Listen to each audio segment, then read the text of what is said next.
Eve teasing అనేది నాకు చాలా చిరాకు. నిస్సహాయ స్థితిలో ఉన్న ఆడపిల్లల్ని వేధించడం అనేది మగతనం కాదు. అది మీరు మగతనం కావాలంటే జిమ్నాస్టిక్స్కి వెళ్ళండి.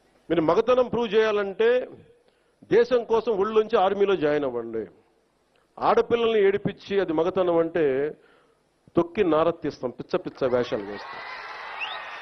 ఎందుకంటే ప్రతి ఇంట్లో ఆడపిల్లలు ఉన్నారు. తల్లి లేకుండా మనుగడ లేదు సృష్టిలో.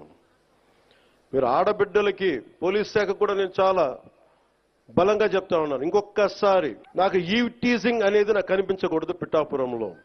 This is my directive. ఎందుకంటే నా నియోజకవర్గాన్ని నేను సవ్యంగా చేసుకోలేనప్పుడు, నా నియోజకవర్గాన్ని నేను సరిగ్గా కాపాడుకోలేను. నా డిప్యూటీ ముఖ్యమంత్రి పదవి దేనికి, అధికారులు ఉండడం దేనికి? నేను చాలా స్పష్టంగా ఉన్నాను ఈ విషయంలో. వీళ్ళను కొడితే క్రిమినల్స్కి కాస్ట్ లేదు, గుర్తుపెట్టుకోండి. తప్పులు చేసి కులాల వెనక దాక్కుంటే బయటికి తీసుకొస్తాం, గుర్తుపెట్టుకో. కులాల వెనక